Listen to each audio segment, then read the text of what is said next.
श्रोतागण, आज मैं आपको एक ऐसी कथा सुनाने जा रहा हूँ जिसमें देव और असुरों के बीच का युद्ध, संधि और अंततः समुद्र मंथन की गाथा समाहित है।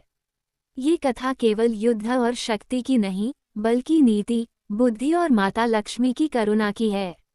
इसमें हम देखेंगे कि किस प्रकार महालक्ष्मी ने स्वयं मध्यस्थ बनकर दोनों पक्षों को एक साथ ला दिया और समस्त लोक कल्याण के लिए समुद्र मंथन का मार्ग प्रशस्त किया। मित्र, अगर आप चैनल में नए हो तो चैनल को सब्सक्राइब करके महालक्ष्मी भाग 1 से लेकर भाग 3 तक की कहानी को जरूर सुने। 1. देवासुर संग्राम की भयावहता। समय था जब देव और असुरों के बीच निरंतर युद्ध चल रहा था। ये युद्ध इतना भयानक था कि न दिन को चैन, न रात को विश्राम। आकाश में इंद्रजाल और अस्त्र शस्त्रों की गूंज थी। पृथ्वी पर खून की नदियां बह रही थीं। समुद्र कांप रहा था और दिशाएं रक्त रंजित हो रही थीं। देवगण, जिनके पास शक्ति और अस्त्र तो थे, पर असुरों की संख्या और पराक्रम अपार था। असुरगण अपने राजा बलि की वीरता पर गर्वित थे। वे निरंतर आक्रमण कर देवताओं को परास्त करने में लगे रहते। ये युद्ध देवताओं को भी थका चुका था और असुरों को भी। परंतु किसी पक्ष की हार या जीत निश्चित नहीं हो पा रही थी। तभी ये विचार उठता है कि इस संग्राम को विराम कैसे मिले। 2. माता लक्ष्मी का हस्तक्षेप। देव असुरों का युद्ध लगातार चलता जा रहा था। आकाश अस्त्र शस्त्रों की गर्जना से कांप रहा था। पृथ्वी पर रक्त की धाराएं बह रही थीं और तीनों लोकों में भय व असंतुलन का वातावरण छा गया था। इस स्थिति को देखकर माता लक्ष्मी, जो सदैव संतुलन, सौंदर्य और समृद्धि की अधिष्ठात्री हैं, अत्यंत व्याकुल हो उठीं। उन्होंने देखा कि यदि यह युद्ध ऐसे ही चलता रहा तो न देवताओं को शांति मिलेगी और न ही असुरों को। संसार का संतुलन बिगड़ जाएगा, लोक व्यवस्था अस्त व्यस्त हो जाएगी। तभी उन्होंने देवताओं के गुरु बृहस्पति को अपने समीप बुलाया और आदेश दिया। लक्ष्मी माता बोली, हे देवगुरु, अब समय आ गया है कि इस अंतहीन वैर को समाप्त किया जाए। युद्ध किसी का हित नहीं कर रहा। तुम असुरों और देवताओं दोनों के बीच संधि कराओ। उन्हें एक ऐसे कार्य में लगाओ जिसमें दोनों का बल एक साथ लगे और परिणाम से समस्त ब्रह्मांड का कल्याण हो। वह कार्य है क्षीर सागर का मंथन। उस मंथन से अनेक दिव्य रत्न प्रकट होंगे और अंततः अमृत निकलेगा। उस अमृत से सभी का हित होगा और इस वैर विरोध का भी अंत होगा। माता लक्ष्मी का ये वचन सुनकर देवगुरु बृहस्पति श्रद्धा से नतमस्तक हो गए। उन्होंने समझ लिया कि यही उपाय है जिससे युद्ध रुकेगा और ब्रह्मांड फिर से संतुलित होगा।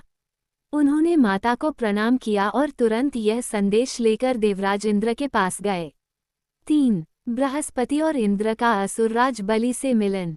लक्ष्मी माता के आदेश से प्रेरित होकर देवगुरु बृहस्पति ने निर्णय लिया कि युद्ध को विराम देने का एकमात्र उपाय है देव और असुरों की संधि। इसी उद्देश्य से वे देवराज इंद्र को साथ लेकर असुरों की राजधानी पहुँचे। असुरों का राजमहल अद्भुत था। उसके बीचों बीच एक विशाल सभा मंडप बना हुआ था, जहाँ महाबली बलि अपने राजसिंहासन पर विराजमान थे। चारों ओर असंख्य असुर योद्धा और परामर्शदाता बैठे थे, जिनकी आंखों में पराक्रम और गर्व झलक रहा था। राजसभा में असुरों की शक्ति और गौरव का आभास स्पष्ट था। बृहस्पति का प्रस्ताव। देवगुरु बृहस्पति ने आगे बढ़कर विनम्र स्वर में कहा, हे असुरराज, ये संग्राम अनवरत चलता जा रहा है। न आप थक रहे हैं, न हम पीछे हट रहे हैं, परंतु इसका परिणाम केवल विनाश है। न दिन को चैन है, न रात को विश्राम। इस युद्ध से न देवों का हित हो रहा है, न दानवों का। अतः मैं आपसे निवेदन करता हूँ कि इस संग्राम को विराम दें। यदि देव और असुर मिलकर क्षीरसागर का मंथन करें तो वहां से दिव्य रत्न और अंततः अमृत प्रकट होगा। वो अमृत देवताओं और असुरों दोनों को अमृतत्व और शक्ति प्रदान करेगा। ये कार्य दोनों दलों के लिए कल्याणकारी होगा। अतः संधि स्वीकार कर लीजिए। बलि का उत्तर। बृहस्पति की मधुर और विवेकपूर्ण वाणी सुनकर सभा में कुछ क्षण मौन छा गया।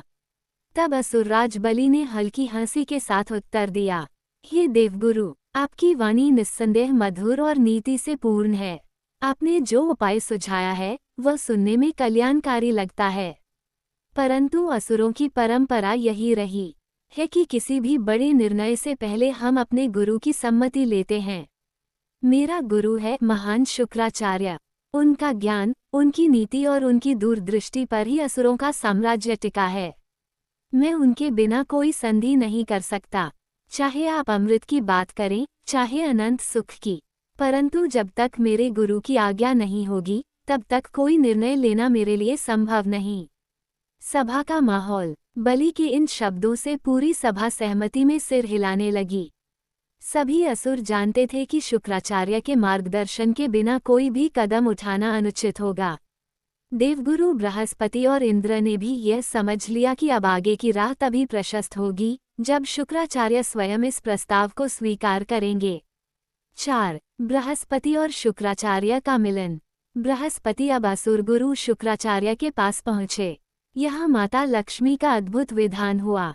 उन्होंने अपनी शक्ति सरस्वती को आदेश दिया कि वह शुक्राचार्य के हृदय में प्रवेश करें, ताकि उनके विचार संधि और लोककल्याण की ओर मुड़ जाएं। जब बृहस्पति ने संधि का प्रस्ताव रखा तो शुक्राचार्य पहले कठोर थे, परंतु जैसे ही सरस्वती ने उनके अंतःकरण को छुआ, उनके शब्दों का स्वर बदल गया। शुक्राचार्य, हे देवगुरु, आपका प्रस्ताव उचित है। निरंतर युद्ध से असुर भी थक चुके हैं। यदि समुद्र मंथन से अमृत प्राप्त हो सकता है, तो ये कार्य देव और असुर दोनों को मिलकर करना ही चाहिए। मैं बलि से कहूँगा कि वह इस संधि को स्वीकार करे। इस प्रकार माता लक्ष्मी की कृपा और सरस्वती की करुणा से असंभव संभव हुआ। 5. संधि का आयोजन। शुक्राचार्य ने असुरराज बलि को समझाया। बलि ने भी अपने गुरु की आज्ञा मान ली और देवताओं के साथ संधि करने के लिए सहमत हो गया। सभा में ये घोषणा हुई कि देव और असुर मिलकर क्षीरसागर का मंथन करेंगे। जो भी रत्न और वस्तुएं समुद्र मंथन से निकलेंगी, उन्हें आपस में बांटा जाएगा। अमृत सबसे महत्वपूर्ण होगा और उसका भी न्यायपूर्वक वितरण होगा। 6. समुद्र मंथन का निर्णय। अब प्रश्न यह उठा कि समुद्र मंथन कैसे किया जाए। मंदार पर्वत को मंथन दंड बनाया गया। वासुकी नाग को रस्सी के रूप में उपयोग करने का विचार आया। देवगण और असुरगण दोनों उत्साहित हुए, परंतु असुरराज बलि ने कहा, बलि, समुद्र मंथन में जो भी वस्तुएं निकलेंगी, चाहे रत्न हो, देवी देवता हो या विष, सबका बंटवारा समान रूप से होना चाहिए। 7. वस्तुओं के बांटने पर विचार। ये प्रश्न इतना सरल नहीं था। अमूल्य रत्न और दिव्य वस्तुएं निकलने वाली थीं। उनका वितरण किस प्रकार होगा, यह विवाद का कारण बन सकता था। तब असुर गुरु शुक्राचार्य ने सुझाव दिया, शुक्राचार्य, इस विषय में हम किसी एक को निर्णायक मान लें। वह न्यायप्रिय, धर्म संपन्न और निष्पक्ष हो। इस निर्णय के लिए सबसे उचित हैं महादेव शिव। वे सबका हित सोचते हैं। चलो, उनसे मार्गदर्शन मांगते हैं। देवगुरु बृहस्पति भी इस पर सहमत हुए।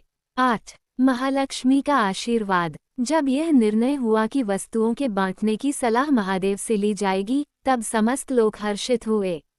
माता लक्ष्मी ने ये देखकर प्रसन्नता व्यक्त की। उन्होंने सभी को आशीर्वाद दिया कि महालक्ष्मी, हे देवों और दैत्यों, तुमने युद्ध छोड़कर सहयोग का मार्ग चुना है।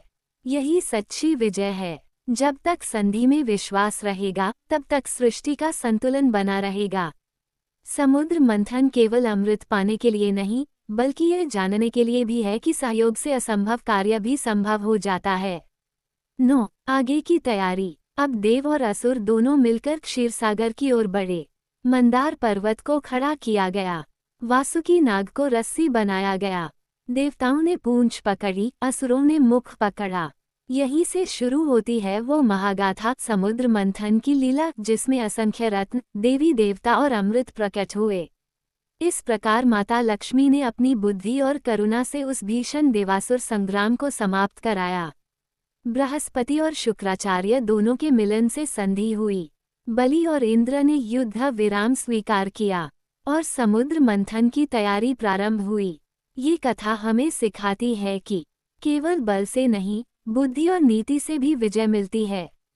शत्रु और मित्र जब किसी बड़े उद्देश्य के लिए साथ आते हैं, तो कल्याण होता है। और माता लक्ष्मी का सच्चा स्वरूप है संतुलन और सहयोग की शक्ति। जय महालक्ष्मी।